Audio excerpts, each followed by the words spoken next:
Um, well, let's keep trucking along then. Let's talk about some of these running backs because it's kind of top heavy and then it falls off pretty fast. Yes. But there are some really decent names. I've got 11 guys on my list here that are notable, and I've got 2 restricted free agents, just standard restricted free agents. So if I am reading that correctly, it does mean that these guys can go talk to other teams, and then their current team has a chance at re-signing them. Right. Simple as that. Yep.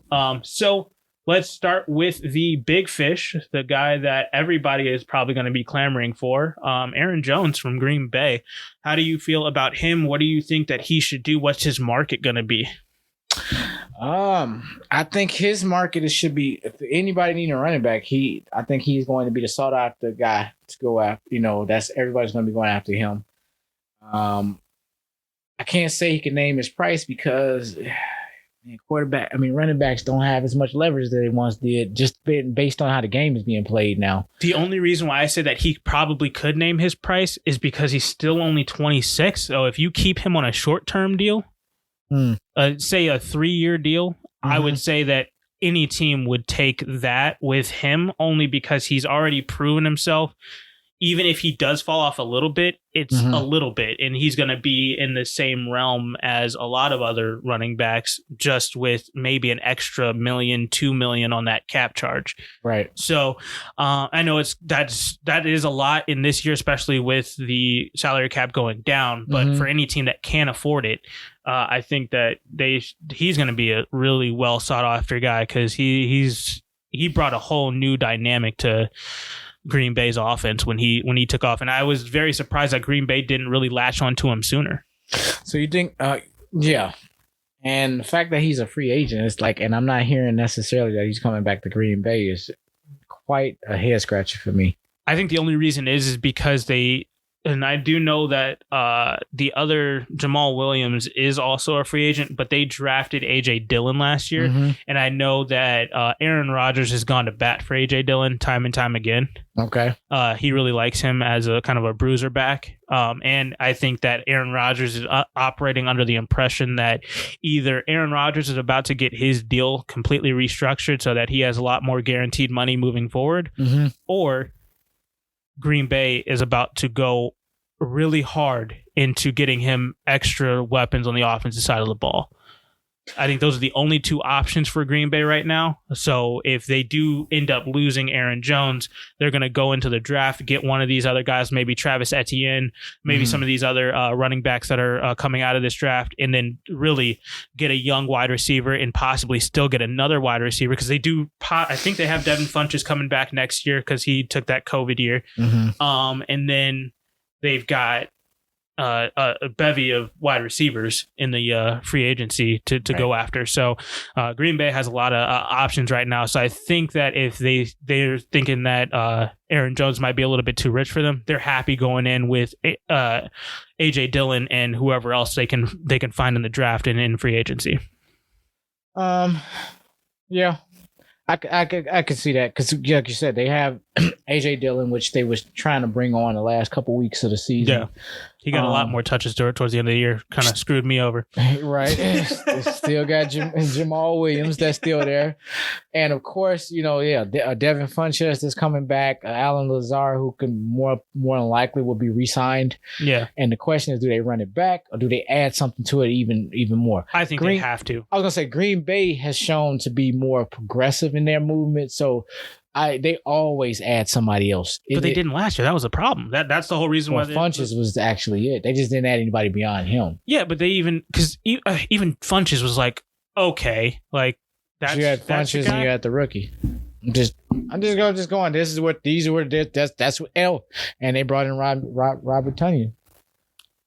Okay. So again, Aaron Rodgers is saying F that, and was completely successful with it. He was. I don't know what the complaining is about. I'm not saying that Aaron Rodgers hasn't complained. He, at least publicly, about it. He's always said that he's never really had an issue with what has happened. But I watched the draft where he was on the kind of telecast with Pat McAfee, and I watched he got off like he was scheduled to do when it was about 10 picks before, And everybody was just sitting there, and they're diehard Packers fans in the chat. Everybody's kind of watching what's happening. Mm-hmm. They trade up and go for Jordan Love, and almost everybody lost their mind. I almost had an aneurysm. Like, what are you doing? Everybody was almost guaranteed you guys were going with a wide receiver. Doesn't matter if you traded up to get a wide receiver, stayed where you were to get a wide receiver. You gave something up to go get Aaron Rodgers' successor. So I think that put a lot of pressure on Green Bay as the organization to really show, hey, you guys can get it done. And you guys did the exact same thing that you did the year before. I find that odd, considering that's how they got Aaron Rodgers. I just find it to be the oddest thing for him to have I'm like, dude, this is how they got you. I get that, but I think that's what probably pisses him off more is like you went out of your way to get me, and I've been showing you all of this. They didn't go out of their way to get him. Well, he technically failed. You're right. He fell to them. But you have me as the successor. I'm here, and I've given this city everything. Like, he's been there just doing his job. I would never, and this is coming from a Bears fan.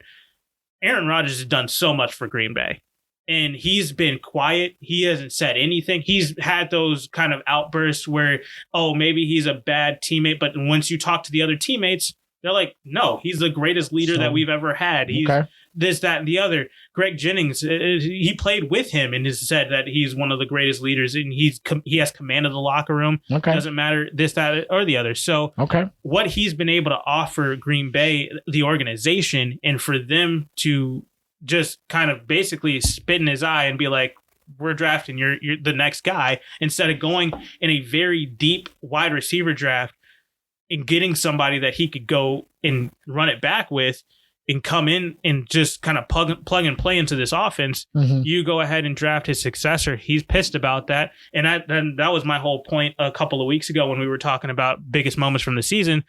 Aaron Rodgers, he had an MVP season because he was pissed that the organization tried to draft his successor. He was like, I'm going to show you. And he did. And he's been showing you time and time again. He's been showing Chicago time and time again over his entire career. And I don't see why you would ever try to draft his successor at this point, knowing that Aaron Rodgers is hell-bent on continuing to grow his legacy in Green Bay. He wants to be there, but he doesn't want to be disrespected by these people. Because I don't believe... Because I think that over the last few years, Brian Gutekunst, who is the GM over there in Green Bay, he's kind of shown that he's a little bit inept at building a team or taking what you have and getting it to that you've gotten this team to this point. Yeah. You're constantly in the playoffs every single year, except for when Aaron Rodgers gets injured.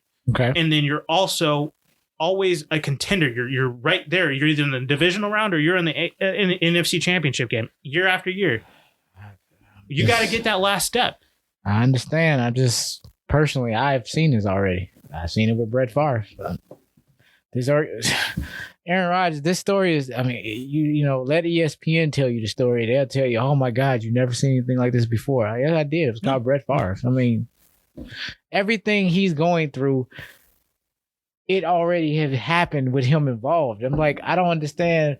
It's a part of the game. Because my question would be, okay, Aaron Rodgers, when would it be a good time for Green Bay to finally go and get a quarterback to add to the team just because they may want to look into their future? I mean, granted, you don't have to be falling off. Brett Favre was not falling off when they drafted him. And that's fair, and I get that. No, I understand. I'm having an issue with his disposition with the organization. Like, I understand. This is the thing. Your issue should not be they drafted a quarterback. Your issue should be they didn't draft any wide receivers. That's what I'm saying. That's what I'm saying. Because that's where I'm like, this is where I've been in complete agreement with a lot of people is like, yes, this is what NFL organizations do. You have to look for the future, and I completely respect that. But in a draft where outside of there's no other real quarterbacks that are going to be coming in this year. You just lost in abysmal fashion to San Francisco in the NFC Championship game. You got absolutely routed in the NFC Championship game. They always do. Yeah. Except for the Bears. Exactly. And then what you're looking at moving forward from that is okay, well, really the biggest issue is we couldn't stop the run. Let's either go get somebody on the front seven to bolster that, or get me some more weapons, because I can't, even though Devontae Adams is a fantastic wide receiver, he is up there with one of the greatest wide receivers of this era right now. Right. He's got that talent. He can't do it by himself. He's getting double teamed on every single route. He does. And he's still getting you 1,200 yards. But when it comes to the playoffs, you're playing the best defenses in the NFL. You can't do that week after week after week in the playoffs. You have to have a number two, somebody that you can relieve. Thinking back to New England's run, Chris Hogan, Danny Amendola, those number two guys, like it wasn't Julian Edelman and Wes Welker the entire time. There was always that number two guy who out of nowhere had an amazing game in the middle of the playoff run. Right. That's never been anybody for Green Bay. And the fact that you know that, and everybody in Green Bay, everybody in the NFL, everybody who even vaguely watched the NFL knew that Green Bay just needed another offensive threat. And you went and you drafted the successor in the first round instead of getting somebody in a deep wide receiver draft, grabbing that guy, and then also completely in second round going to get a running back when you already have a good tandem at running back. And then also, instead of trying to get a wide receiver at any other point, rounds 3 through 7, you went with all of these other guys that never even saw the light of day, except for, I think, Robert Tonyan, who was he a rookie this year? I want to say yeah, but then I want to say no. I don't know much about him. I don't know. And that's the thing. It's just like, I apologize. We just didn't know you were going to hit me with a Robert Tonyan question. I think that he was a rookie this year. I think that might have been their 3rd or 4th round pick. So at the end of the day, I just think that Green Bay has kind of slighted Aaron Rodgers, and that's the reason why it's even up for discussion for if Aaron Rodgers wants to be outside of Green Bay right now. Is just because you guys aren't Brian Gutekunst has had time and time again to show that he's willing to put something together, get another guy for them. And I know, yes, you went after Devin Funchess to try to bring somebody else in, but at the end of the day, he didn't play, and you still had an opportunity to go sign somebody else, and you didn't. 3rd round pick? 3rd year. Oh, really? Yeah. Okay. Came out in 2018. Jeez, I had no idea. Yeah, that's what I said. He was there the whole time. He just called. His number was called this year. I mean, he showed up. So back to running backs. Aaron Jones. I think that he would fit just about anywhere. I know the only teams that really are in dire need of a running back are Atlanta and Pittsburgh. Yeah, but that's nothing. I'm not saying that those are the only guys that should go after him. It's fair to even start with saying these are the teams that I think are in dire need. What came to my mind is the teams that I can see where this man actually lands. It has nothing to do with teams that are in dire need. Yeah. I'm talking about it's really, this makes sense. This is a good fit. I have a homer pick of all. I have 2 homer picks that he would fit fantastic in.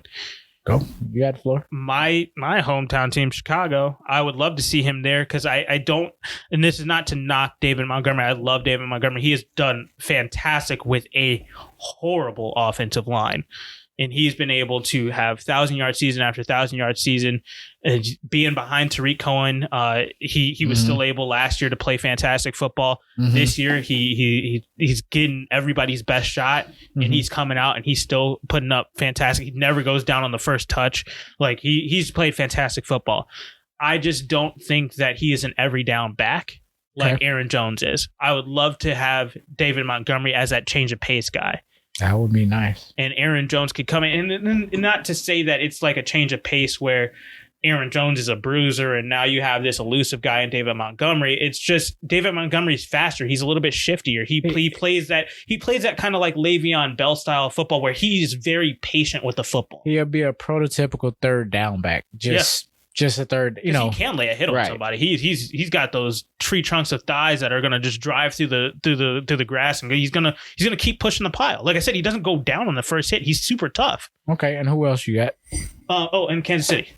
Oh wow, because Le'Veon Bell's not there. I know they're kind of I know they have Damian Williams coming back. I know they got Clyde Edwards-Helaire, but I am not 100% sold on Clyde Edwards-Helaire. I think Aaron Jones brings another facet to that offense. I think that he could be that every down back that they need. Mm-hmm. And then you can trade away Damian Williams, keep your rookie Clyde Edwards-Helaire as a change of pace back type of guy, get some more compensation for Damian Williams, and then go ahead and use some of that draft capital that you may get back for him to go get offensive linemen or somebody to help bolster the defense in certain areas, defensive back, something like that in this draft. I think that would be Kansas City's kind of best option if they are looking to upgrade that running back position at any point. Right. And it's not to say that Damian Williams doesn't deserve to be on a team. I think that wherever he's traded to, he would be fantastic there. And I think that they would have to give up at least a second round pick to get him because he's been, I think he should have been the Super Bowl MVP 2 years ago. So I think that that's where he has a lot of value. I just think that maybe with everything happening with Clyde Edwards-Helaire, and if they are able to go after Aaron Jones, I think Aaron Jones being an every down back in Kansas City would really help them because he's also a great receiver out of the backfield as well. Well, I don't have any homer picks. I just kind of thought this through and I said, where would he best fit, or best be suited considering, the landscape of the NFL? Mm-hmm. My first one that I came up with is, believe it or not, is the defending champs, Tampa Bay Buccaneers. Leonard Fortinet is gone. Yeah. No one on the planet seems to be sold on Ronald Jones for whatever reason, even though I like him personally. I don't, people talking about he's not that consistent. I'm like, he's been way more consistent than a lot of running backs I've been watching. I would say after this year, I think that I would be behind them re-signing Ronald Jones, or if Ronald Jones is still under contract. He's still under contract. Yeah, I think that they'll be fine having him be their number one, and maybe going to get one of these other guys that are on this list, maybe like a James Conner. I only said that to say because I don't think that they're super sold on him. That way they can justify keeping him on the roster and blending him in and really starting to unleash and feature maybe an Aaron Jones. It's not a slam dunk. I just said I think it would be a good fit, not necessarily something that's going to happen. Now, my next one is the one I really believe should happen. What's that? Not even a homer pick, because I do like what you said in Kansas City. It's just I can almost take about any of these top 5 free agents and just plug them on Kansas City and be fine. Honestly. But in this case, I thought objectively. What do you think about him in Buffalo? Ooh, yeah, exactly. I like that a lot, actually. Exactly. He would. I mean, he's already played in horrible weather. I was saving that one for last. Yeah, I mean, it's not because like a lot of the times what you see, like with Jay Ajayi, he was in Philadelphia. He was like, screw it, I'm going. Ended up in Miami. What he started. I think he ended up back in Miami because he started in Miami. Yeah. Oh god. But like I'm saying, like there's a lot of these guys that are just like, well, I'm gonna go to. I mean, what basically Tom Brady and Gronkowski did this year. Mm-hmm. Screw New England, going down to Tampa Bay, Florida. Let's stay warm all year. Let's not have to hunker down for the last 2 months of the season. Exactly. So I think he's already played in the horrible weather. He's played in the worst weather in the NFL in Green Bay. So I think that you probably only have one game like that in Buffalo until you hit the playoffs, which would be the team with the worst weather in the AFC, which would be Buffalo. Yeah, it's not the same. Yeah, they'll be perfectly fine there. Brings a whole new dynamic to that offense because not to rag on Devin Singletary or whoever, Zach Moss. Those two guys, they're fantastic, but you got to be healthy. Best ability is available. I'm going to keep saying it, but it's true. It's you have to be able to play, and that's the really disappointing thing about Devin Singletary is he has so much talent, but he keeps getting injured. And I would love to see, he's kind of like a T.Y. Hilton type. And obviously T.Y. Hilton's been around much longer, but Devin Singletary, if he could just stay healthy, man, I would love to see what he can do for a full season. But hey, if that happens, Aaron Jones over there, you keep Devin Singletary, you keep Zach Moss, you trade Devin Singletary away. Mm-hmm. You could get some pretty decent compensation back for him, probably mid-round picks, some guy that you can get, and hopefully those guys will be able to do some big stuff for you, some valuable roster spots later down the line. Cool. So I really like that. Buffalo is a really good spot for him, I think. Now, the next guy on my list, I think he's more than likely the next guy on your list, Kenyon Drake. Correct. Okay, just making sure. I had a 1, 2, 2, 1. It didn't really matter. No, I don't care had what. Aaron Jones 100% number one. Kenyon Drake was a. I had him on. I put him at number 2 because I'm like, is this dude really leaving Green Bay? That was kind of like one. Yeah, it wasn't really based on anything.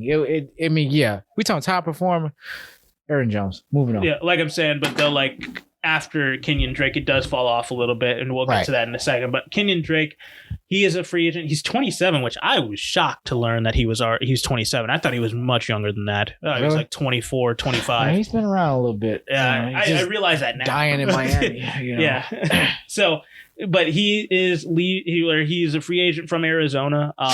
I honestly think the best spot is to resign in Arizona. I think he played really good football towards the end of the year.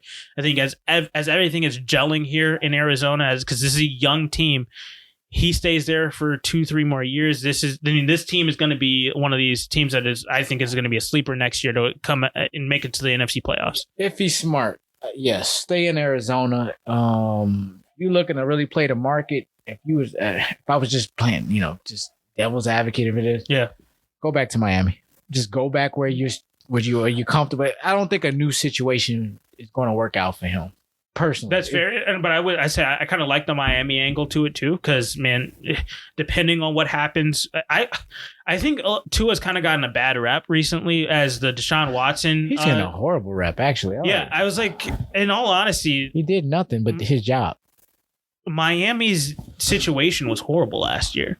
They played fantastic football, and he needed to elevate, but it was really more about their defensive play than what was happening on offense, whether it was Ryan Fitzpatrick or it was Tua in the under center. So for me, I'm just, when people are talking about like, well, it's really time to move on from Tua if you're able to go get Desean Watson, and even if you miss out on Desean Watson, you might need to think about using that number 3 pick and all this. And I'm like, honestly, I don't think like. What you need to do is stick with Tua, continue to develop him, and really at the end of the day, if he has a running back situation with a Kenyon Drake, or if you're able to bolster that offensive line a bit more to protect Tua so that he's not kind of running for his life back there, and if you get some receivers that aren't dropping wide open passes in the middle of the field, you're going to have a much different situation than just missing the playoffs. Yeah, and can we mention let's mention the obvious here.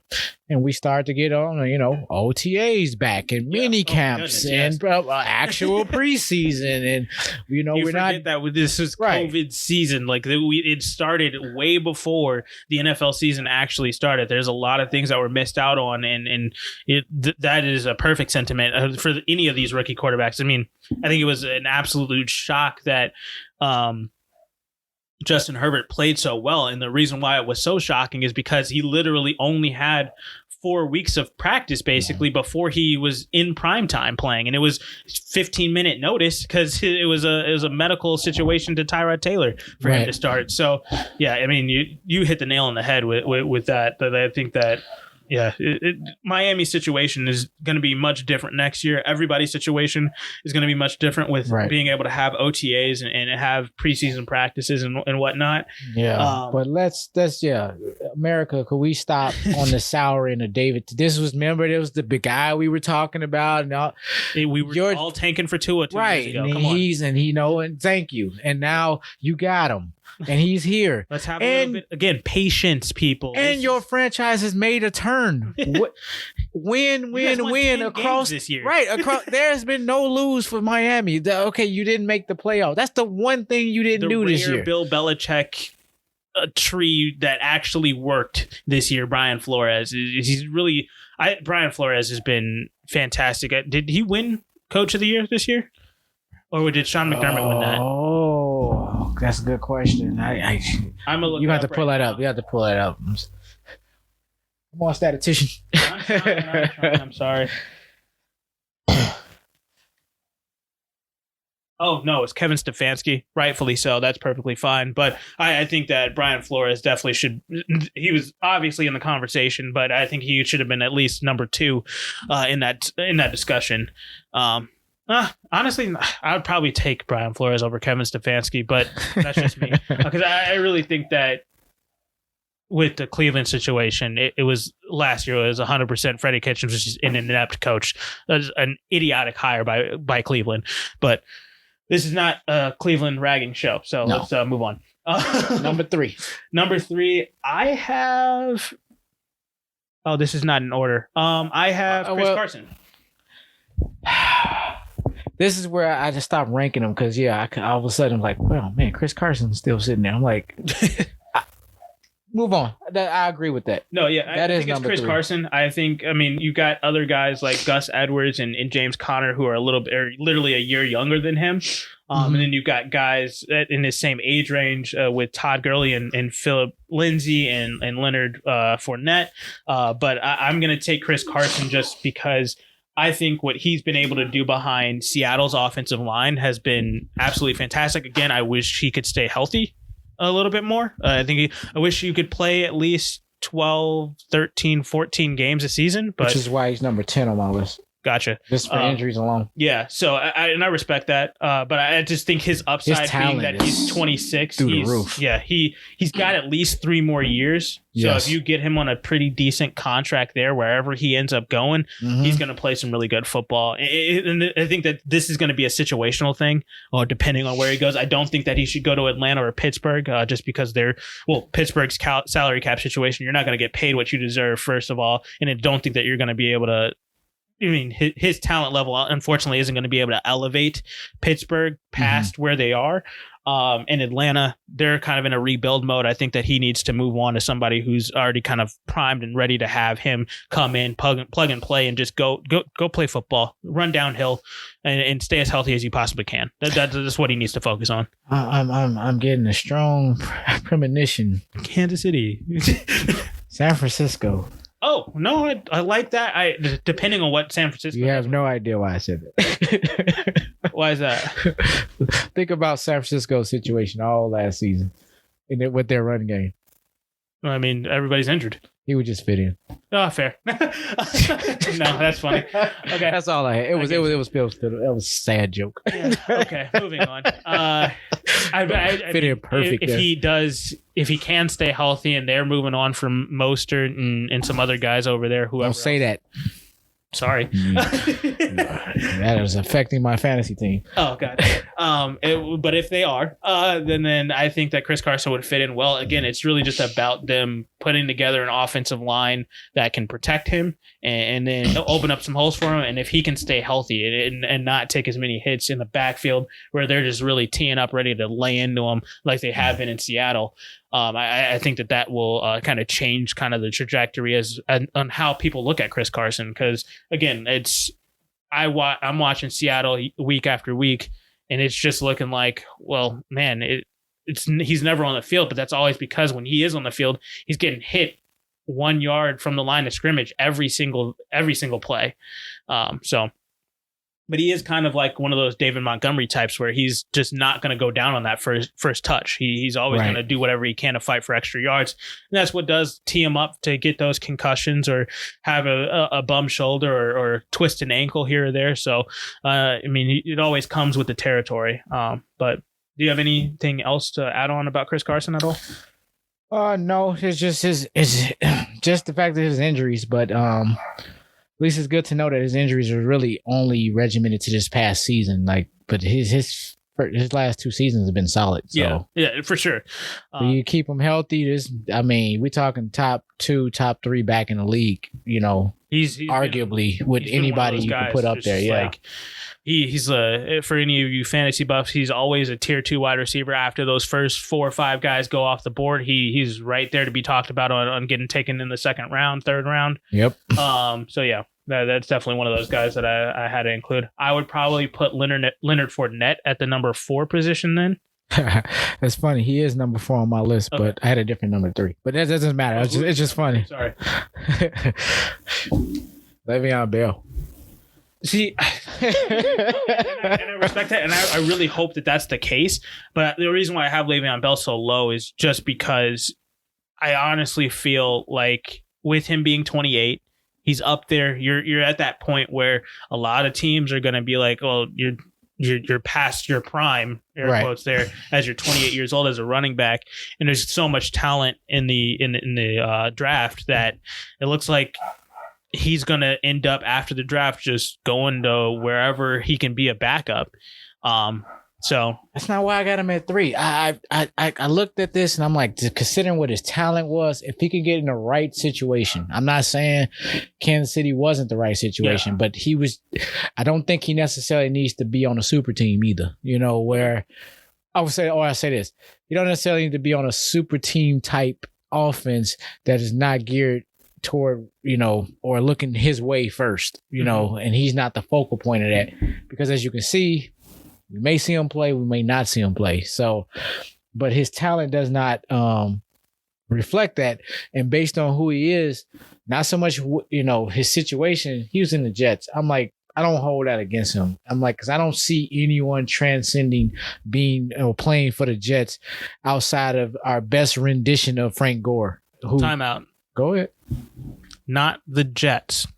Playing for Adam freaking Gase. That is the issue. Because Frank Gore took off, air quotes there, as he is trying to got an extra 200 move yards up those knees there for the Jets. Got but one extra touchdown. I mean, a lot of guys, there's some fantasy guys that had to pick him up in the last few weeks just because you needed somebody, and he was somebody that you could definitely plug and play in there, because after they got fired Adam Gase. And that's all much fair. It's just speaking to, I don't take that away. Le'Veon Bell's numbers took a massive hit based on his situation. Yes. And then, again, that's 100% his fault. He decided to chase the money and go to... Exactly. He wanted a payday. And now he got paid. Now if he's looking for a ring... Is there a market for him? So close to it. The market is very, thank you. And the market is very, very, it's getting smaller and smaller for that little window of opportunity. Only because of his age, and that's where he's 28. And I know how these NFL GMs are going to look at it. You're 28 years old. This is literally, you got possibly 1 or 2 more years left. Whereas there's a lot of guys that can play 31, 32. I mean, Frank Gore's playing until he's like, what, 50? So, Jesus. So, I mean, you never really know. And I'm hoping Le'Veon Bell has at least 3 more years left in him, because I would love to see him in a situation where he's just ready to win. And it's because, I mean, you're thinking back just before he signed with the Jets 2-3 years ago now, he was the number 2. He was either the number 1 or number 2 running back in the league every single year. He's going to the Bay, people. He's going to the Bay. I wouldn't be shocked. I thought that was possibly where he was going to team back up with. To team back up with Antonio Brown last year. So I mean, I wouldn't be surprised if he did that this year. But I think that's the only for a potential starter or a split carry situation. I think that's his best bet. Anything else, he'd just be, I think, as a role player trying to make a roster and trying to stay on it for the rest of the season, just simply be based on necessity. That for what his projection was, they can possibly find 2, 3, 4 other guys that can be, basically in a running back carousel on the team or running back committee, and who wants to be a part of that? Well, speaking of Tampa Bay running back situations, let's talk about Leonard Fortinet here. All right. I would take the pay cut to stay in Tampa Bay if I was Leonard Fortinet, just because you're running it back.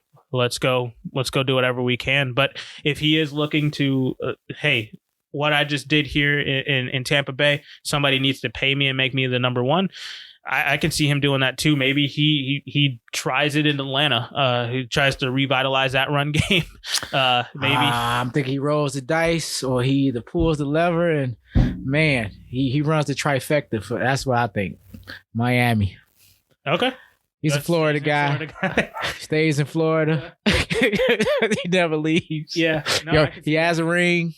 Why not? I mean, and depending on what they do with the quarterback situation and what they do with the absolute multitude of draft picks they have and what they do in free agency, this Miami team could be like what Indianapolis is. I mean, a team that barely made the playoffs.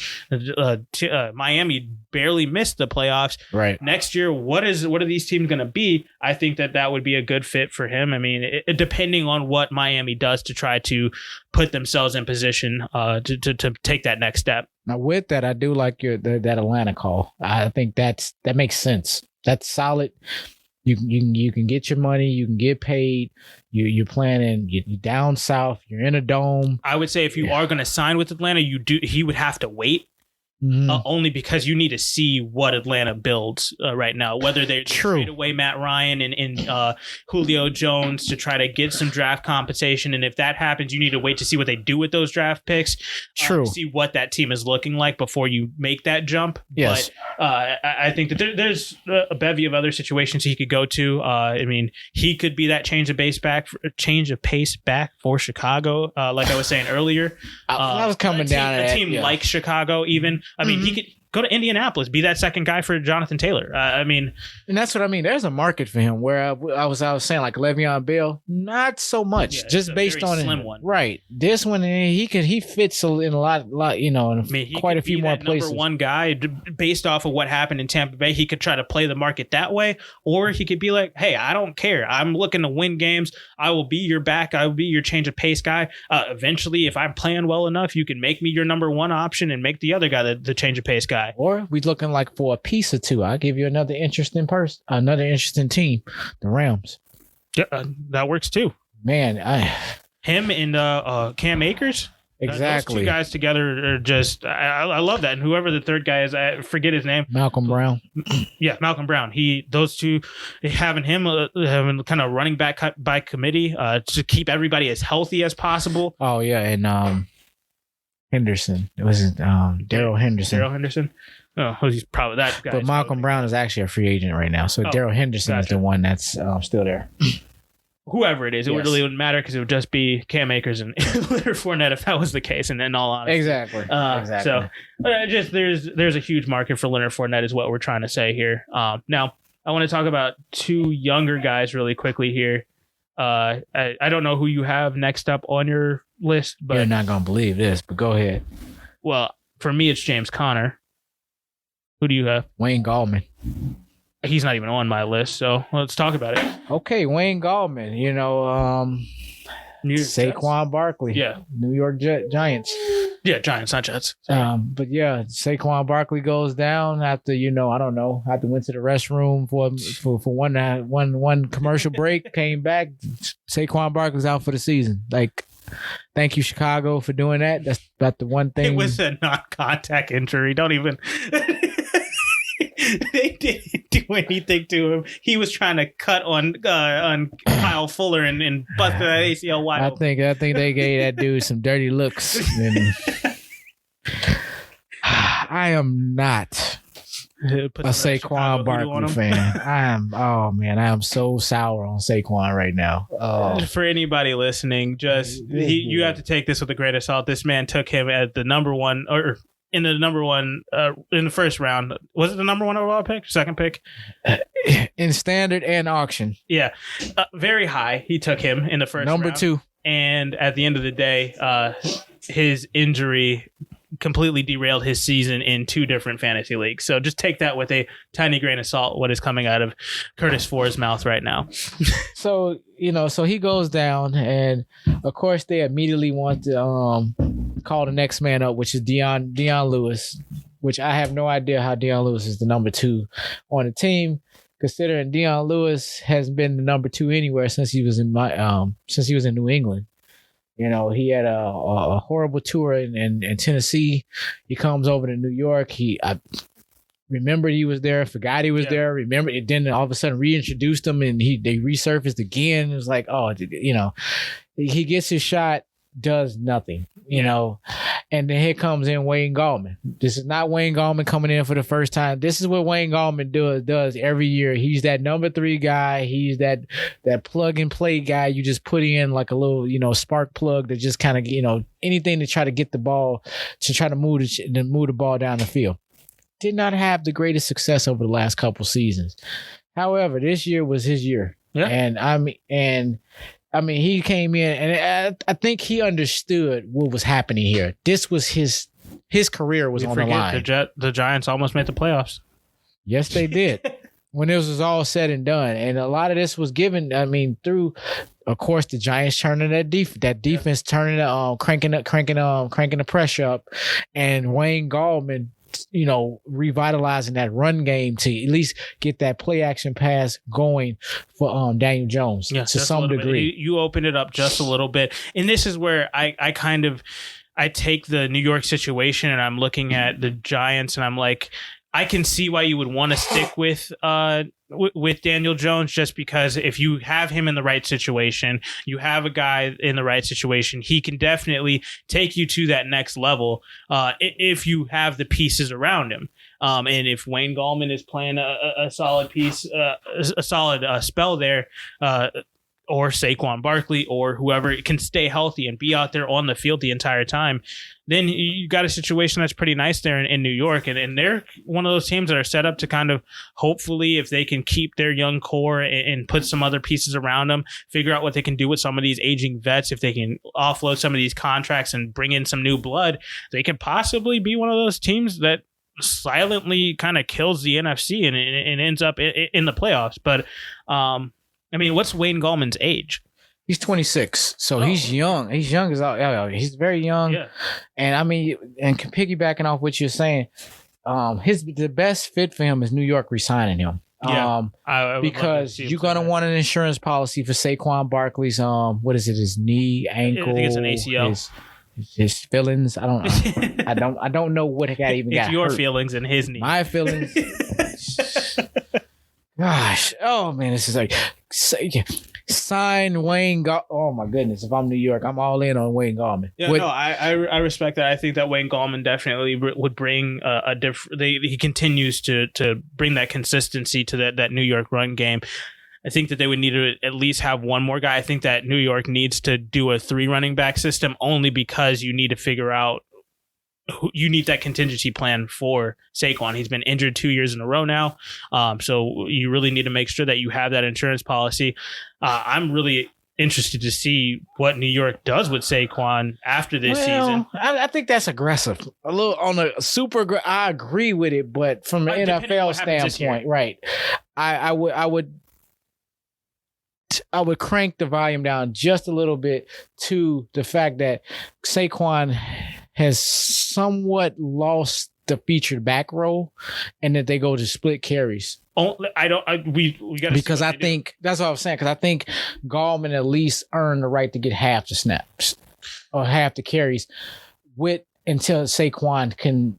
One, not that he needs to earn it back, but I think he needs to earn it from the standpoint of his health, not so much of his performance. If he can show that he's going to be healthy and stay on the field for increase his snaps again. Yeah, but I think Gallman has more than if there's 24 snaps to go around, I think Gallman should get nothing less than 10 of those. So it seems like you watched Wayne Gallman a little bit more than I did this year, because after Saquon Barkley went down, I really didn't watch New York's run game that much. I was really looking to see how Daniel Jones responded. Right. So what? Just if you can enlighten me, what do you think Wayne Gallman is kind of like a change of pace back for Saquon? Is he kind of the same guy? He could technically be that guy, but the way in his run, the way that Saquon runs, I think from the eye test aspect, is going to look like a change of pace. But I think it gives a different feel because it seems like the holes open up a little bit more wider when Gallman's in the game, as opposed when Saquon's there, they just stack the box. It's just how the defenses respond to him more so than what the offensive line is doing. Guys, but the defense kind of disrespect Wayne Gallman a little bit. Right. And I think Wayne Gallman has taken full advantage of that. And I watched it. It wasn't like he was just hitting the holes and just untouched and going for 18, 19 yards. I mean, he had a 4.6 yard carry, which is solid. Exactly for who's Wayne Gallman. Exactly. And that's what would impress me. I mean, I've known him for several years. Anything over 3.5 yards per carry, you deserve to be a starting running back in the NFL. And 4.6 on really a completely offensive line. suspect offense right now. And then the line, I don't even want to. Oh gosh, 4.6. That's actually a crazy stat line. Wayne Gallman, you completely convinced me. I would definitely take Wayne Gallman over James Conner at this point. Wayne Gallman, I'm sorry that I didn't even have you on my list. Let me finish his number. 147 carries, 682 yards, and 6 touchdowns with a 4.6 yard average per carry. Okay. That's solid. And that's why he's at number 5. More consistency in between the 20s.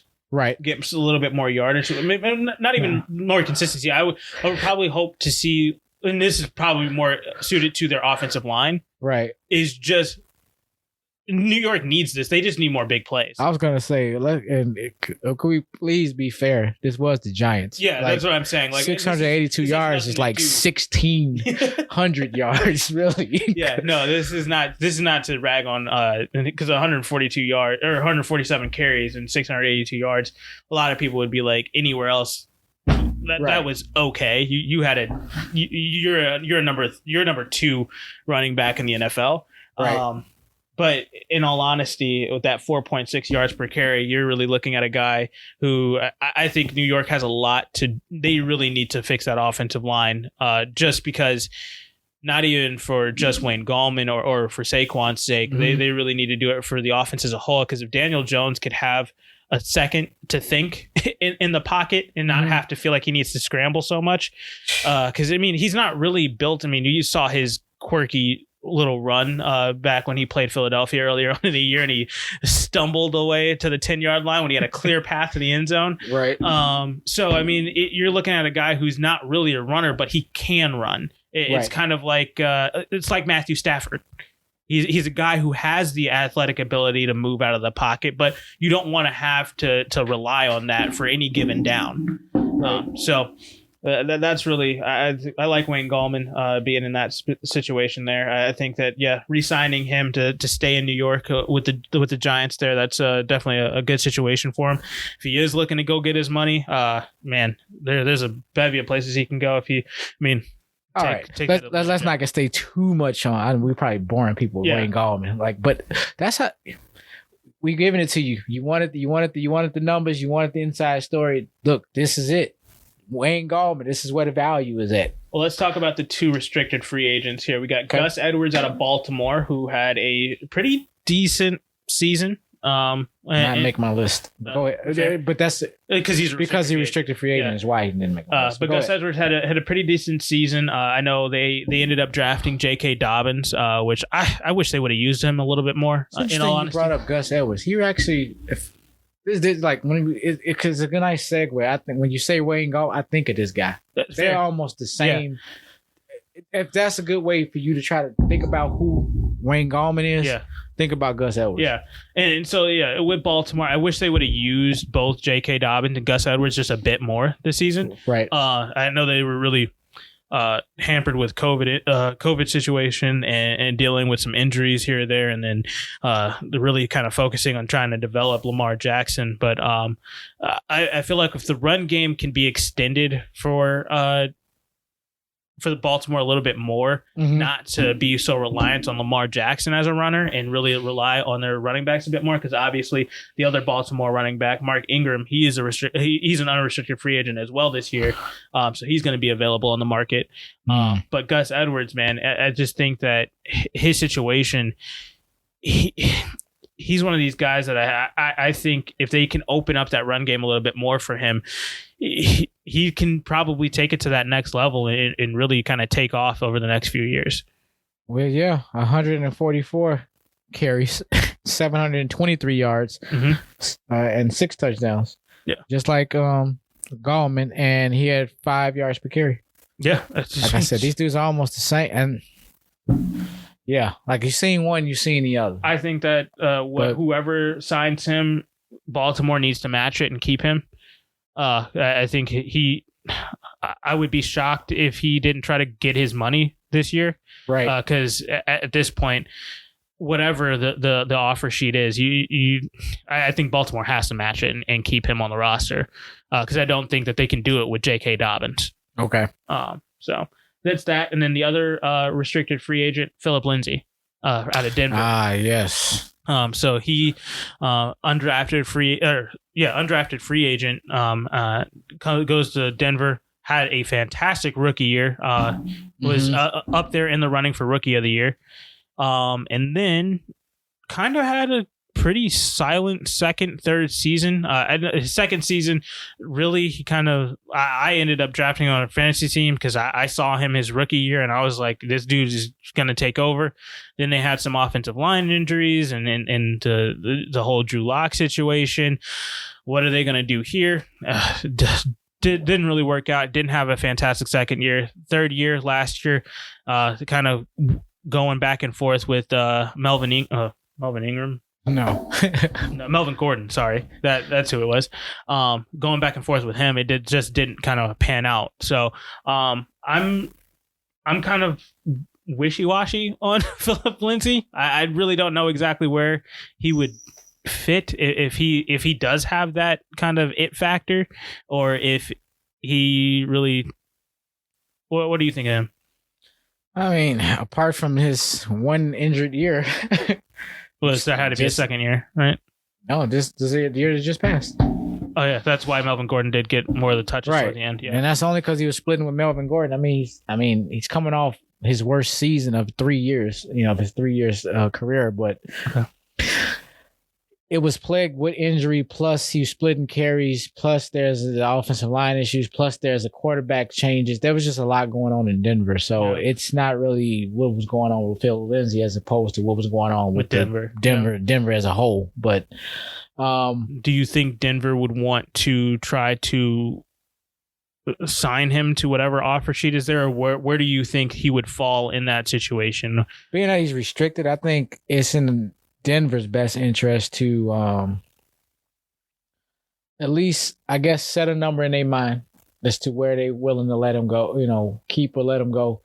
I think, from a market aspect, I really don't know what the numbers, if I had to guess, just based on what he's done for his career, I mean, he should nothing. I mean, it's somewhere between 8 and 10 million a year, which pretty decent guy to put on the market, which I think there's a market for him, but being that he's restricted, I think Denver really needs to be honest with themselves about what's their price for this guy and be willing to, what is the contingency if we're not willing to move. Do we know how much longer they have Melvin Gordon under contract? I can find out.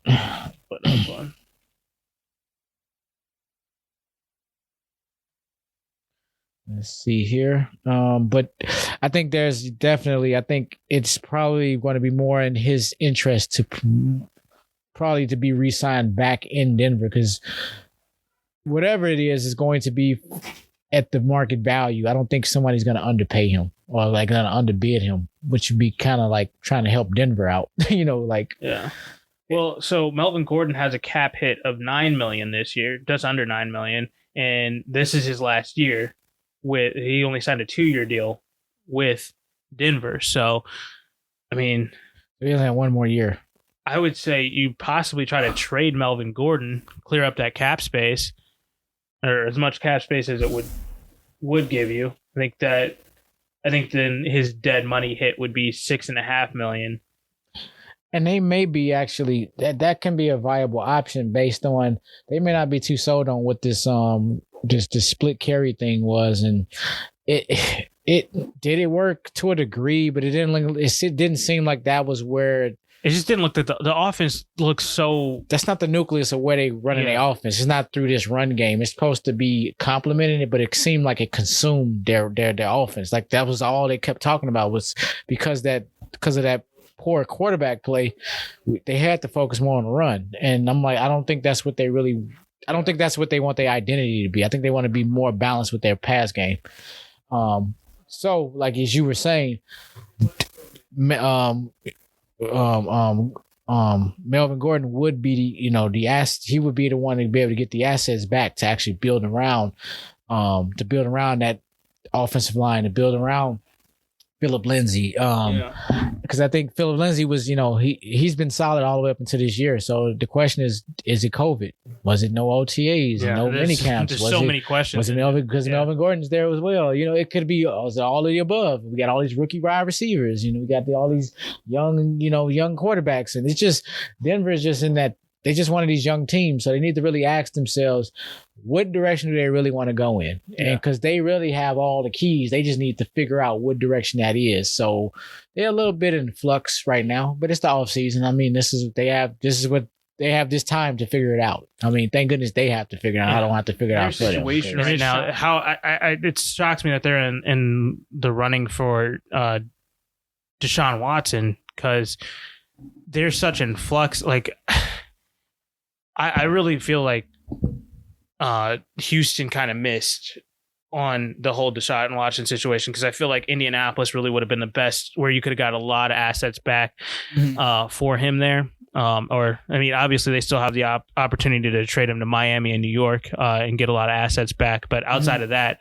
those are the only two teams you can really get a lot out of right now. And I don't think you can get as much back from Denver. You can't get as much back from Chicago. You can't get as much back from any other team that's really in the situation here. So, and if Miami kind of hunkers down and decides, hey, we're just going to sit here and go with Tua, then they're sitting in that situation. Does New York just say, F it, we're going with Justin Fields at this point, take one of those guys, or let's run it back with Sam Darnold in a new situation and see what he can do there? They have so many different options there. So I think that Denver kind of being in that running for Desean Watson kind of doesn't, not that it doesn't make sense. Obviously, they want a new quarterback and they could give up something for him. But when you're looking at this situation, I just think that Denver themselves need to kind of make a decision on the quarterback situation and then move forward because we're all sitting here looking at Houston to figure out what they're going to do next year. Okay. Yeah. So beyond your restricted free agents, did you have anybody else on your list? I have a list of names in general. It's not necessarily ranked. Well, I think we already knocked off the top ones. Yeah, we've definitely knocked out the biggest ones because like you said earlier, it's the two big ones, Aaron Jones and Kenyon Drake, and then it falls off a little bit.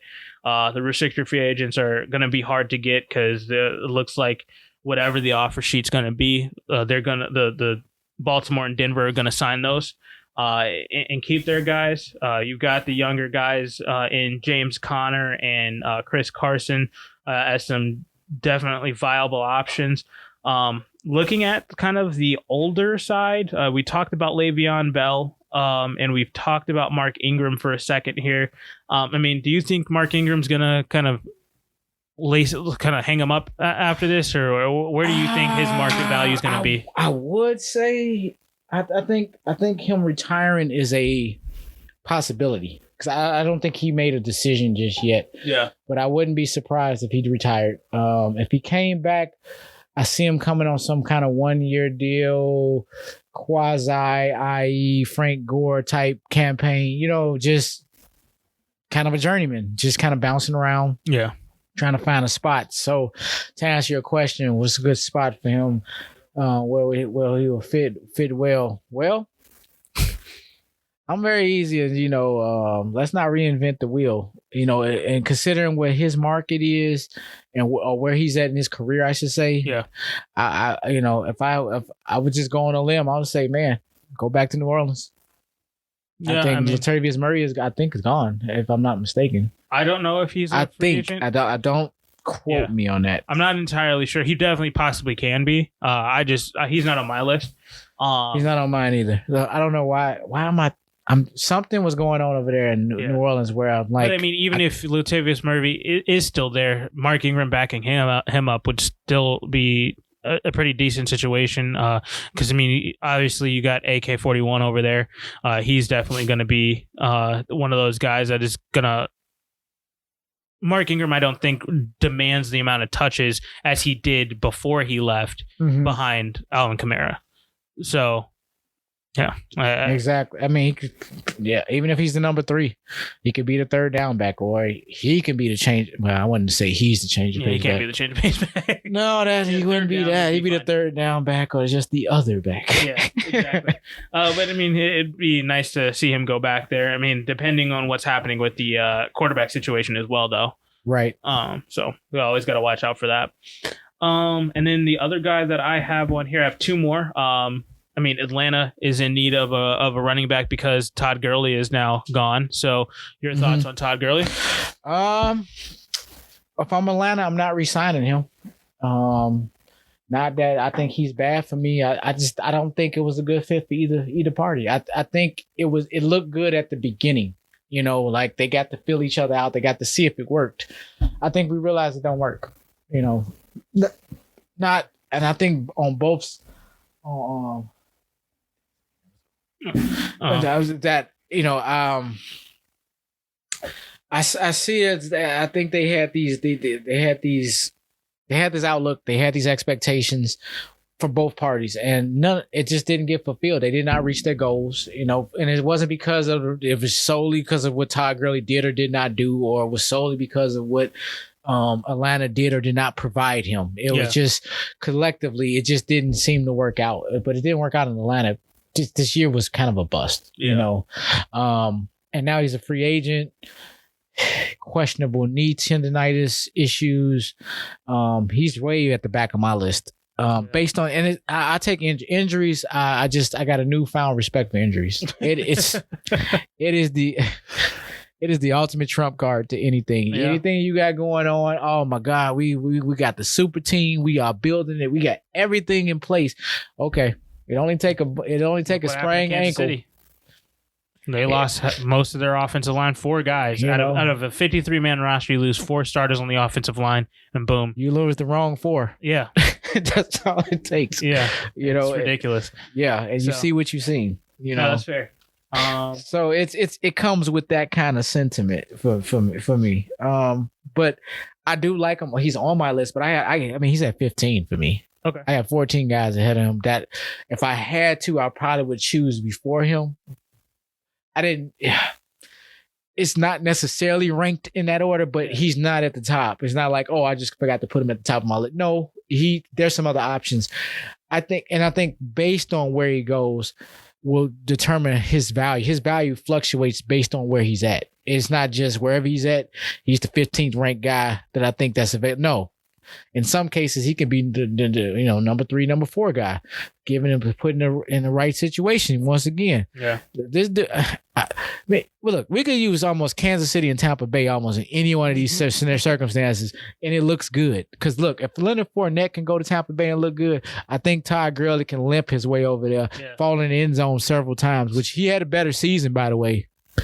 No reason why, why do I have Leonard Fournette so much higher? Because now we're talking about upside and ceilings versus floors. Yeah. And unfortunately, Leonard Fournette has a slightly higher ceiling than Todd Gurley. So you got Todd Gurley at 15. I would probably, I had a total of 11 guys on my list. So the only people that I wouldn't put him in front of, like that I would put behind him on my list would be probably Mark Ingram and James White.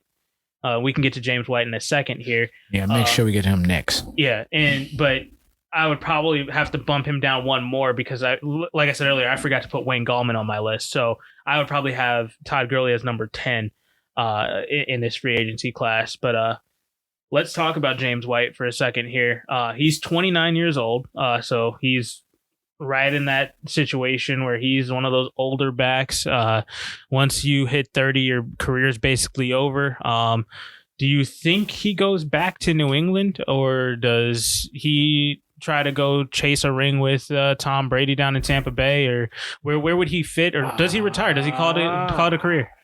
I would have said I think he's gonna do what other New England running backs have done, and they tested the market and they moved on. I.e., Deion Lewis was the prime example.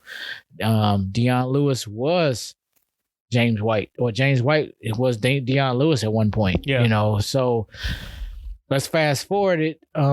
now that you brought up the Tampa Bay thing, I think now this is where we're going to start seeing the hometown discount starting to happen. And before you know it, we're going to have, the Tampa Bay Patriots over here, you know, and I could see a piece like him, all of a sudden he's over there. Philip Dorsett all of a sudden finds himself.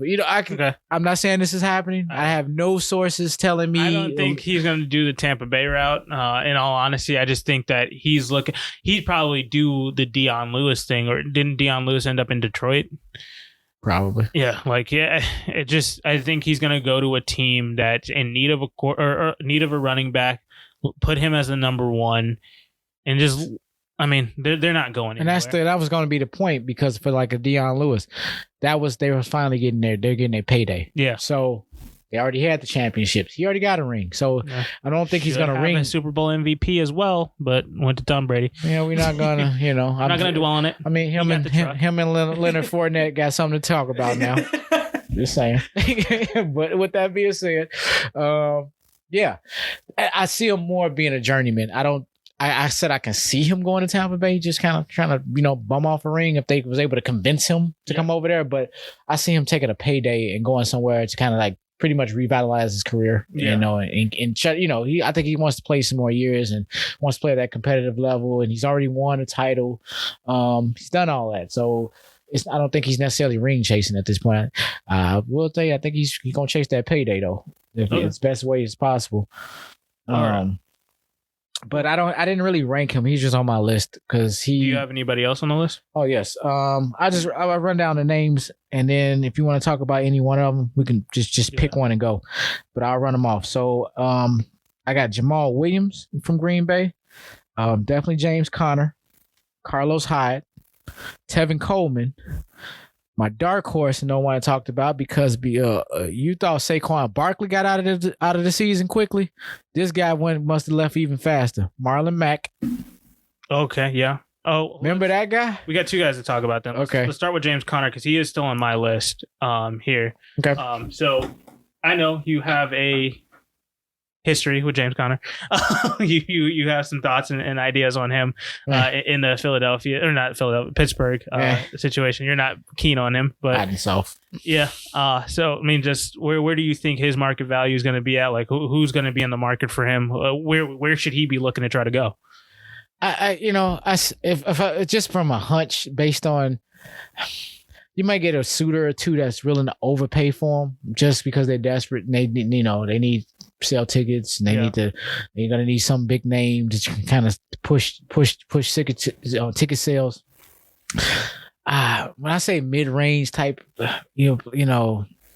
type of team, I wouldn't be surprised. Not that he would go here, but I'm saying you seen this guy, he ended up and all of a sudden he was on a team like Detroit. Just as an example. Yeah. Okay. Obviously, you got a nice pay. Got a nice contract. They probably gonna try to build around him, right? And he's a part of that piece. I could see something like that. Now, someone a little bit more upscale, and they want to be, possibly, be a little bit more daring.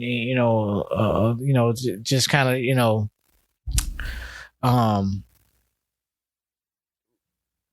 or looking for that piece that might kind of make them almost a playoff contender, or just all of a sudden they just kind of that 6-7 seed now based on him. For me, I'm seeing it as the possibility of Houston. It's just, I know a lot of stuff. I didn't really want to go there because there's just so much uncertainty right now, but this is based on some kind of way is settled, and that's why I was like, if things settled over in Houston, they need a running back bad. But I mean, I think them getting a very decent, and he's a decent player. I just don't.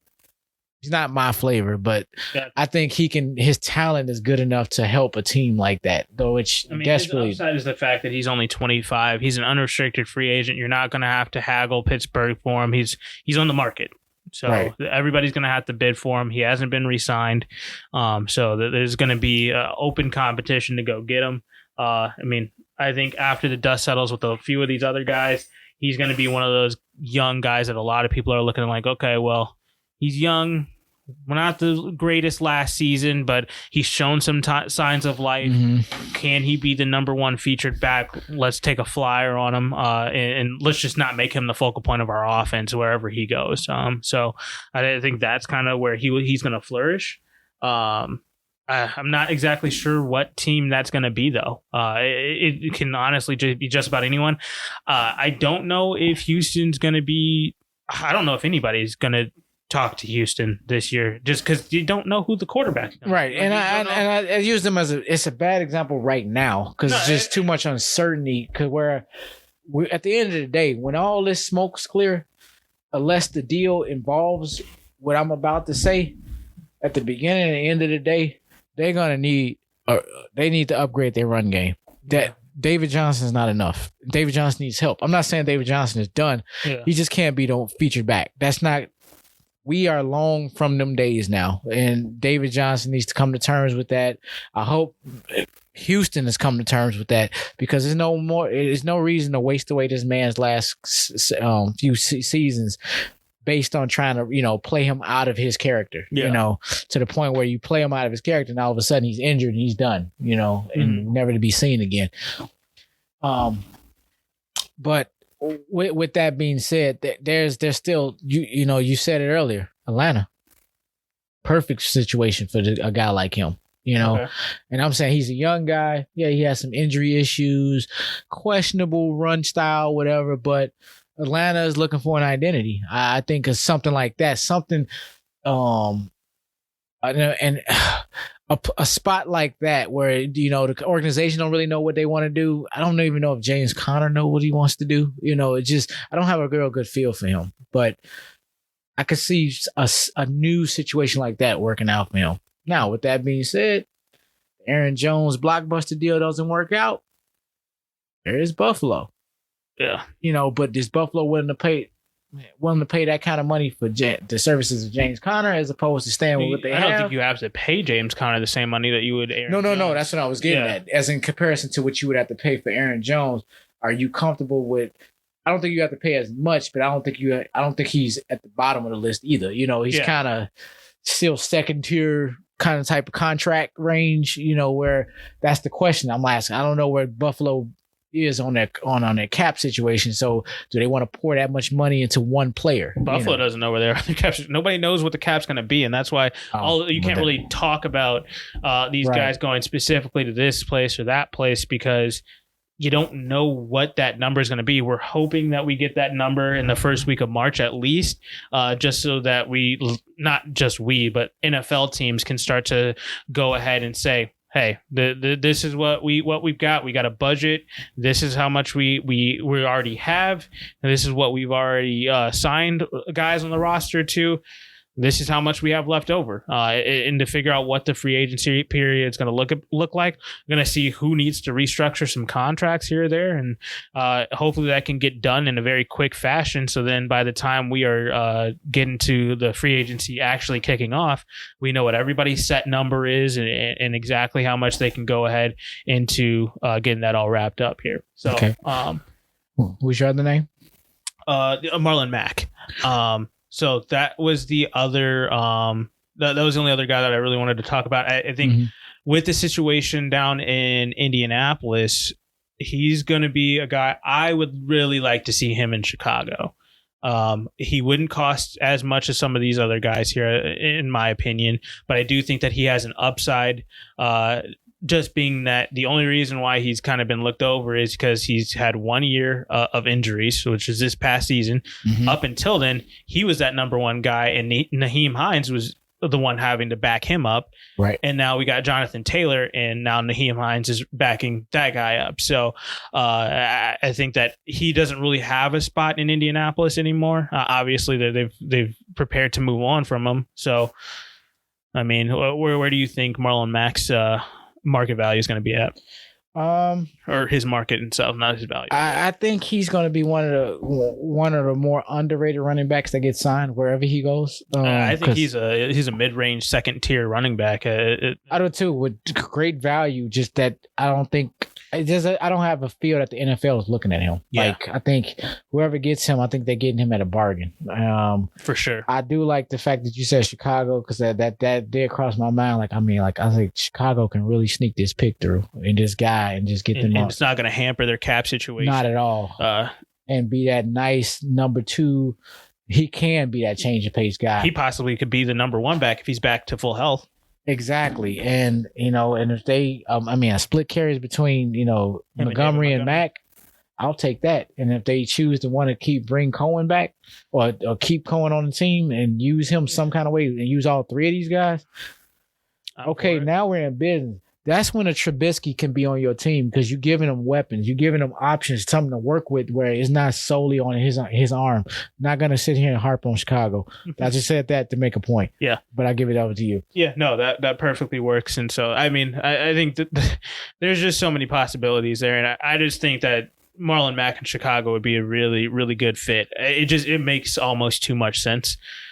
So that's probably the reason why it won't happen. But at the end of the day, I think if he ended up there and then figuring out what Chicago's I could have arguably put him at number 3 on my list. Yeah. I probably have him in the top 10 as well. Because he was out because I give a lot of weight to injuries. It's just, I have to see where, especially if you're injured and you coming back and now you're a free agent. It's just, that's a legitimate question mark. Or you've had multiple injuries going into that final year, and then you only had 1 year that was semi-decent as well. It was just that final contract year. So my last 3 people to round off my list, and I ended up with 17 different guys at this point because I think all of them were notable. At 14, I had Mike Davis. And 16, because at 15 we had Todd Gurley, which I already talked about. He was at 15 on my list. 16, Adrian Peterson. Okay. Because again, given the right situation, could be on a 1 year deal. It could even be a 2-year deal. But he looked for as horrible as Detroit's offense has looked cohesively as a team, and in moments the pass game looked okay, and then in these moments over here the run game looked okay, but they never looked good at the same time. Adrian Peterson was a part of that. So with that, I think that there's still value for him. He still was able to conjure up 604 yards and 7 touchdowns last year. Yeah, he's for his age. I don't know which team would that have not helped. I honestly think that's what I he need to know. should stay in Washington. Oh, was he in Washington? I thought he was in Detroit.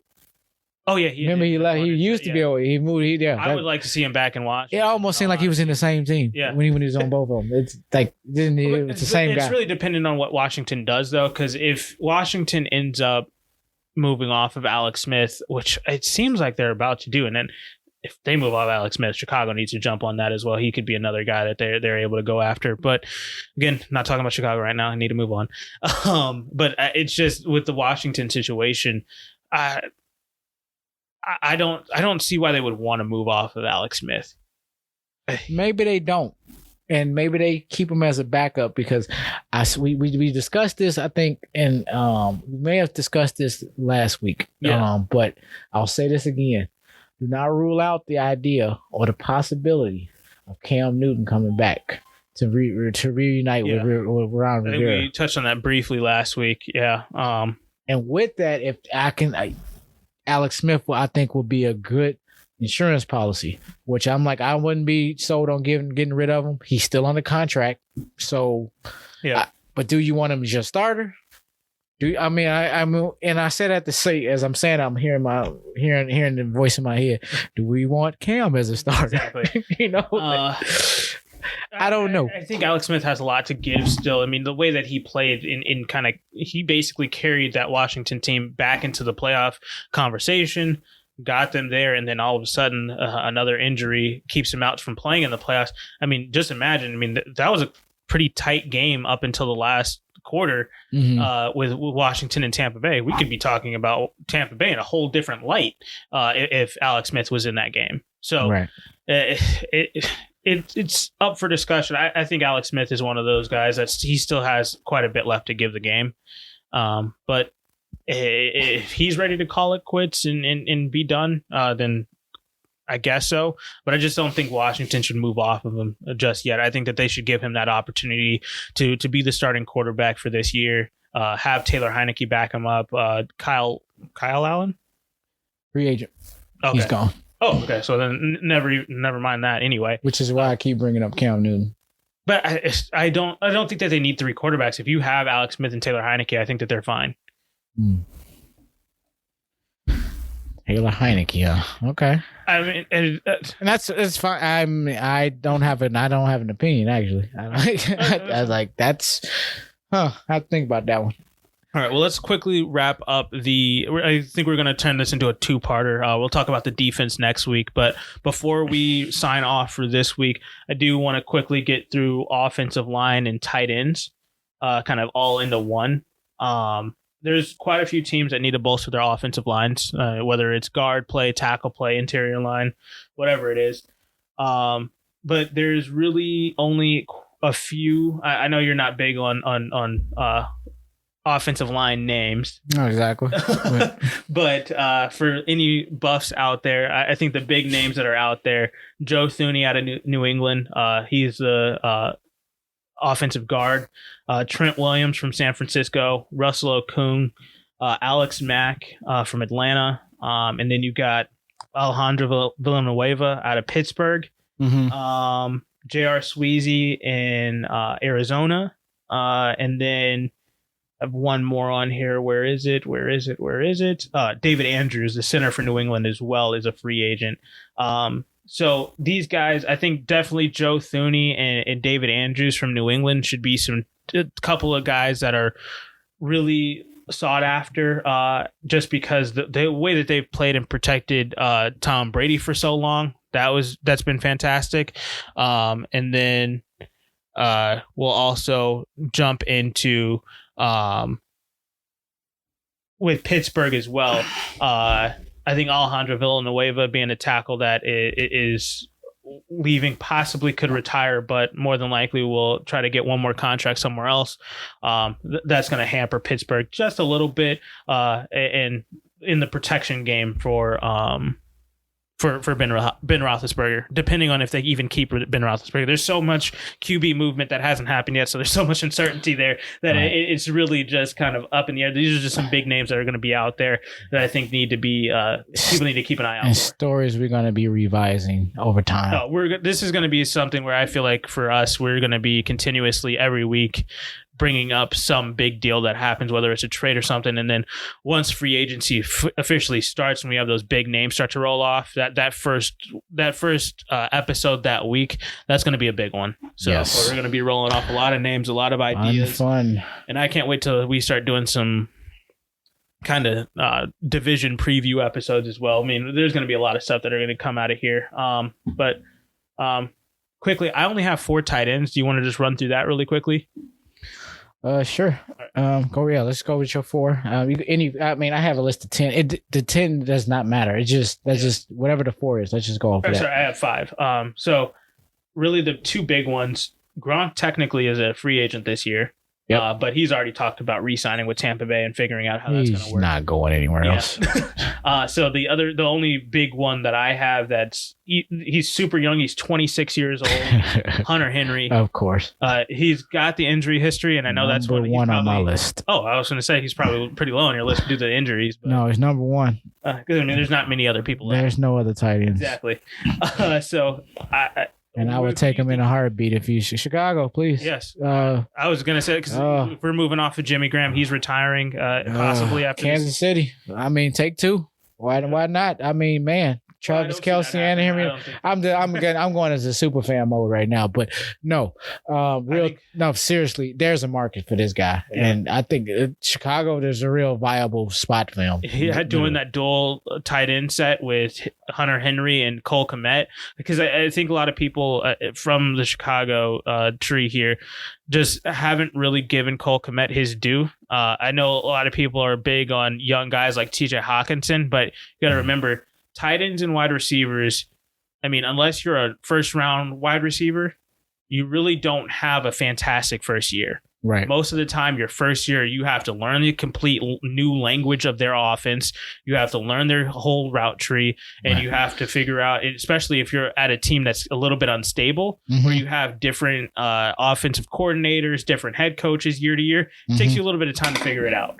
So I think Hunter Henry, he's going to have a huge market.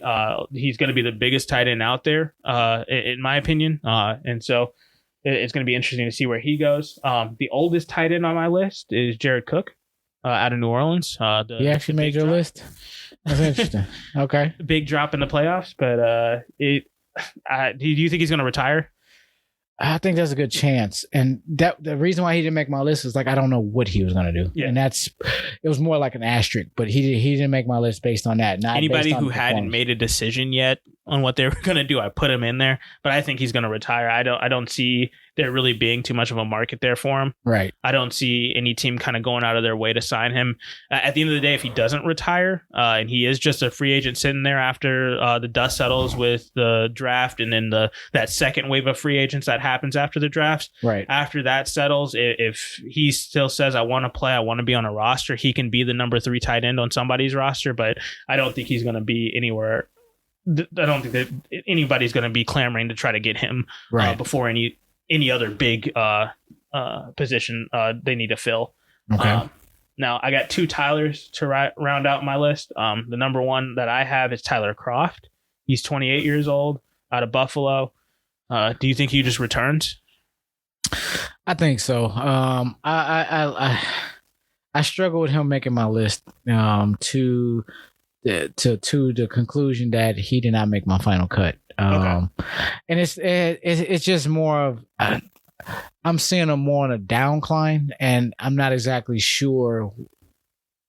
I don't got a good feel for Tyler Croft at this point. Since he left Cincinnati, I think he's just been a complete and absolute journeyman, and that's fine. That just doesn't make number 3 for my list. Am I saying something that's... Is Tyler Eifert the one that was in Cincinnati? No, I think Croft was there too at one point. Let me look it up. I could have sworn he was there as well. I know Tyler Eifert was there. Yeah, because when you said the Cincinnati one, I was like, that's got to be Tyler Eifert. I just don't remember Tyler Croft in Cincinnati. Let me make sure. I was right. 2015. Really? Okay. To 2018. He was there for 4 seasons. Really? Tyler Eifert replaced him. Yeah. He's making me second guess myself here. I was like, wait a minute. I know it's late, but yeah. But yes. Since he left Cincinnati, it's kind of like he went to Buffalo, and that was fine, but yeah.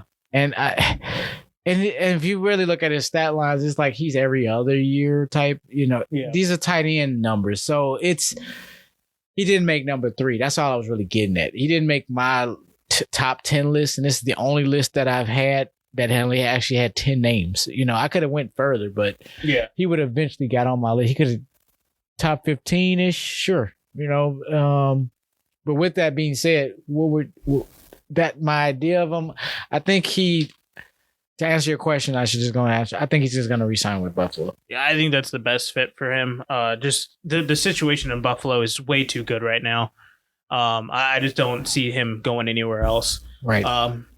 I mean, obviously, if somebody's going to give him another contract, a big payday, obviously a lot of guys are going to take the money. But if you're looking to win, Buffalo, you've already got a kind of a ready-made situation there. Right. And he knows the offense. He's been there. Yeah. And you can bring someone else in there, but do you really want to go through, trying to bring somebody up to speed again when you're trying to make a championship run? Exactly. So yeah, that's that for the tight ends mostly. I mean, the only other guy has the other Tyler Eifert. He's I think he's older than Tyler Croft. Okay, I'm gonna have to name a few names because you're leaving off some very key people that I'm like, wow. Really? Okay, Jonnu Smith from Tennessee. Yeah. I know a lot of people are not feeling him, but you need to be feeling his numbers. What's his age? 26. Okay. He had 41 receptions, 448 yards. He had a 10.9 average carry per catch, or catch per carry, I'm sorry, and he had 8 touchdowns. That's I understand you talking about in between. This is a tight end, so it's about the red zone at this point. Yeah. And 8 touchdowns, he leads my list with the most touchdowns. The only person that came close to him came in number 2 was Gronkowski with 7. Yeah. And then the next one doesn't come in at 4. So yeah, that in itself. I'm not super big on him per se, but taking the numbers and his availability, he should be able to help somebody in the league. I think he's one of those guys that's probably just going to re-sign with Tennessee. Dad, I'm not feeling that. I don't know. I'm not sure if I read an article or someone. I think they're moving away from him. Like he's a free agent for a reason, and it's like I don't know. It doesn't make sense why they're moving on from him, and that's the thing that's baffling me. But if he resigns, fine. But I didn't read anything stating that that was more likely he's just gonna resign with them. I'm like, but we'll see in a few weeks. Yeah, it's definitely something that's going to happen. Probably pretty quick. I mean, his age definitely does help. So he's probably going to have quite a few suitors. Right. And my dark horse, I like this guy, Trey Burton. That's my guy. The reason why I left him off my list specifically because I think that his value has dropped considerably over the last 3 seasons. I mean, obviously, he had the great run with Philadelphia in 2017. And then 2018, when he comes to the Bears, a little bit of injuries, just really nobody was really feeling it. He didn't really fit into the offense. And everybody was just like, well, it's going to take a year. And so 2019 hits, and we're looking like, okay, Trey Burton, you're finally fully healthy, and then boom, you still do nothing. Like you really never popped. And obviously, the offense as a whole for Chicago never really took off in 2019. And there's a lot of questions there. And then it was really came down to I honestly thought Chicago kind of ruined him, and so Indianapolis, I was like, okay, maybe he's going to be able to revitalize something in Indy, and then where they were trying to figure out were they going to put Pittman back at the tight end position? Were they going to move Pittman to wide receiver? They ultimately moved Pittman over to wide receiver, and then you have Trey Burton take over the tight end position, the number 1 tight end position. Still really didn't kind of take off and kind of create that extra weapon, whether you're blocking to open up the run game or you're chipping and giving that release point where you have that guy kind of in the flat most of the time to just dump the ball off to. I don't know if that's because maybe Phillip Rivers just doesn't like to dump the ball off and he likes to take that chance down the field, and that's what contributes to Phillip Rivers having so many turnovers. Right. But it seems like he's not a trusted receiver wherever he goes. And I don't know if that's because he's not really at practice as much because he's in the training room getting treatment, or it just feels like wherever he's been, there's been some disconnect. This is what makes the tight end position so interesting. Whether this is, we talking NFL free agency or we talking fantasy, it just the tight ends. Man, if there's ever an asterisk for a position, it's the tight end spot. Yeah. It's like the exception to the rule because everything you're saying is valid. Everything. I agree with everything you said, and yet I agree with everything I said about him. Why he's number 4 on the list? Simply because this is what tight ends do. It's like that whole story. I still don't put the people that I got under him over him based on that story. Like I'm like, because they got their own stories where I'm looking like it don't get much better after this. Like there are some spots here and there. I even got a restricted free agent on this list because it's tight ends. I was like, you have to consider some of these other people because that would be Robert Tonyan. Okay. Now, with that being said, Robert Tonyan's re-signing with Green Bay. He's got to. Or you're going to pay, or you're going to pay a king's ransom and basically you're going to end your career trying to get this guy on your team. Yeah. For what? To get, Fair. Yeah, I just with Trey Burton, I'm not saying that he doesn't have the possibility. I mean, do you have his age? 29. 20. I mean, he's definitely still got a couple of years to get it done. And he deserves another contract for sure, but I just don't. I don't know if he's going to draw the attention that if people are looking at it the way that I look at it, because I honestly thought Chicago was the issue that he had. But after this season with Indianapolis, I'm like, it might not be Chicago. It might have been Trey Burton. And it might have been a good thing that we moved off that contract that we gave him. It could be. Could be.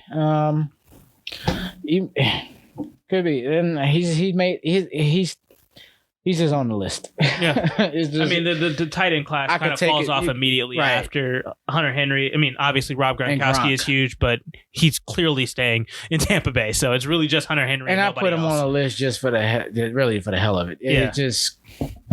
It's a no-brainer. Either he's doing that or retiring. He's not going anywhere else. Yeah, no. So I had him on the list just because technically he is a free agent, but really he's not. And I want to just mention these other three guys quickly, and then if you want to have any comments on them, I'll give you have the floor. These are the three guys: Jordan Reed, Jacob Hollister, and Dan Arnold. Okay. I know, dude, we're talking about tight ends, people, but I know we're scraping now, but we're not really. This is still top 10. I mean, all tight ends have value. I mean, a very small. It's just a short ceiling. That's all. I mean, it's like I said, it's a very top-heavy tight end class. So, I mean, we can call it there. I mean, let us know what you guys think down below. I mean, in all honesty, there's so much going on in the NFL world. It doesn't even have to be just about specific free agents. Let's talk about the trades that could be happening. You guys can rag on us for being homers and talk about Kansas City and Chicago so much this episode, but whatever it may be, let us know. We already disclaimed that before. Exactly. We let you guys know what you were getting into if you're listening to us. We're gonna break this up into a two-parter. This is the offensive episode basically, and then next week we'll get into the defenses and the specialists. So I mean, we'll just dive into that next week, and we've got quite a bit of time before free agency hits. We'll have some other things kind of working in the pipeline here, and don't really know what else we're going to be doing before free agency hits. So we'll figure that out, but you guys will definitely need to stay tuned. I mean, do you have any other bits? No, I mean, if we was honorably mentioning anything on the offensive side, I mean, I would like to just do a quick shout out to 3 fullbacks that's out there. Okay. You know, they actually still have those positions that do exist, you know. So we got Anthony Sherman with Kansas City. That's available now. I had him at number 1. But I'm just hoping Kansas City just re-signs him. Yeah, I think that would be a great spot for him to just stay in Kansas City. At number 2, I can't even say this guy's name. I don't know why it's Kyle Juszczyk. I didn't want to. San Francisco. Yes, from San Francisco's tight end. And then my dark horse is Nick Bellore from Seattle. Yeah. I just think these are 3 solid fullbacks for teams that actually, you know, power run games. These are kind of some of the franchises that actually utilize. Yeah, that's what I was going to say. That's kind of the big thing is that it's the free agent market for it's not going to be as large because it's not that it's a dying position, but just for the certain offenses that utilize the fullback, it's tough to find because if you have an offense that needs a quote unquote fullback, just pull your tight end, let him be that fullback guy for that one play, and then go back to your regular offense. That's kind of how it's been for the last few years, right? In the NFL. But I mean, obviously, Anthony Sherman and Kyle Juszczyk have been 2 of the greatest fullbacks in quote unquote like prototypical fullbacks in the NFL as of late. I mean, Kyle Juszczyk is known everywhere for the way that he plays, just kind of that guy who's always getting that rinky-dink touchdown and garbage time because he's just powering straight through that offensive line. Right.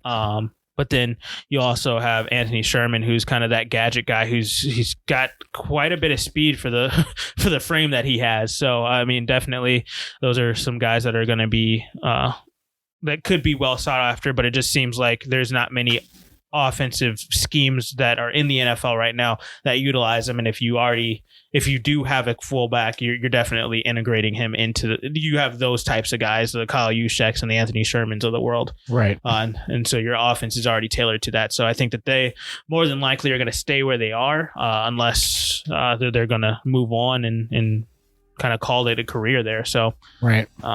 But I mean, definitely, I think you guys just need to stay tuned. We're continuing to just put out as much good content as possible. Like I said, let us know what you think down below. If there's anything specific you guys want us to talk about, and we'd love to just open these things up to discussions. Right. This is kind of what the show is based on. So. Yeah, I definitely enjoyed this conversation. Part 2 is coming next week, defenses and special teams and in specialist positions. And yeah, we'll just catch you guys in the next one. All right, we'll see you then.